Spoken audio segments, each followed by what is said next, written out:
My name is Tyke Van Zant. I work for FTG Construction Materials in Lodi, California. My title is Operations Manager, and my responsibilities are to keep the company running and making money. We have a yard here in Stockton, I have a yard in Lodi, California, and I have a yard in Antioch, California.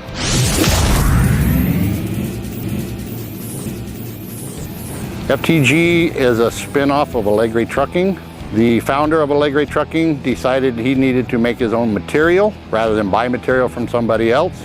He saw all of the used concrete or old asphalt on the side of the roads and thought, I wonder if I can crush it and make a product. He did, and became the first contractor to sell recycled road base in the state of California. As the material comes in, we dump it in one central location, then we spread it out with the loader or dozer. We hammer it to generally a 2 foot by 2 foot minus size. We cut any visible rebar. We clean all the garbage out, wood, metal, plastic, any foreign material. And then we take that material and put it in our process pile. And then we feed the crusher off of that pile itself.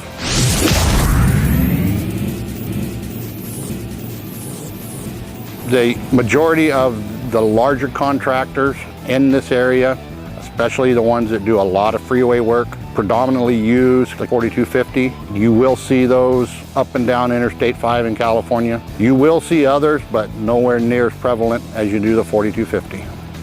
KPI JCI is the only one that uses a remote control and can function everything from the remote control, which is a big plus. You do not have to climb off of your excavator or machine you're using to feed it, walk over to the crusher and adjust anything when you can do it from your lap.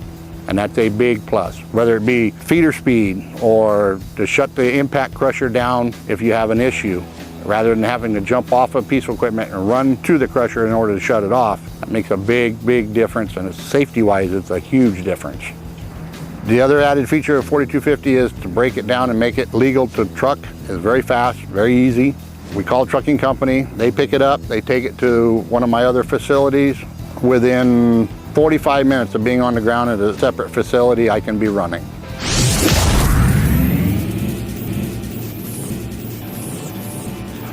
We demoed power screens, Sandvik, the Norberg, and we demoed the KPI JCI.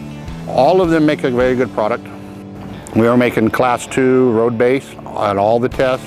The material was the same. Temperatures were the same. The weather was the same.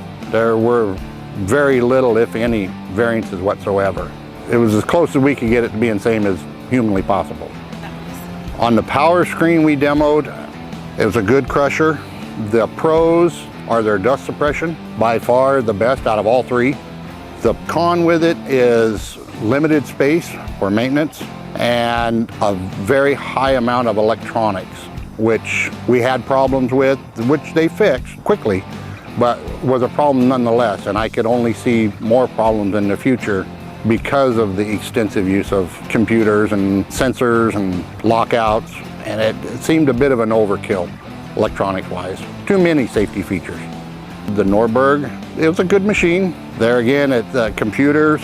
Theirs was not very user-friendly as far as actually using it, and their dust suppression was the least effective, and space being another issue.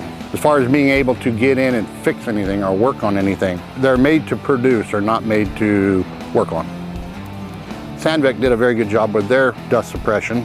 Their computers are more user-friendly than the other two. They do have some added features, as in a feeder pan underneath the crusher box, so your material does not fall directly out of the crusher box onto the belt. The feeder pan is a nice issue until you plug it, in which case it becomes a bad issue.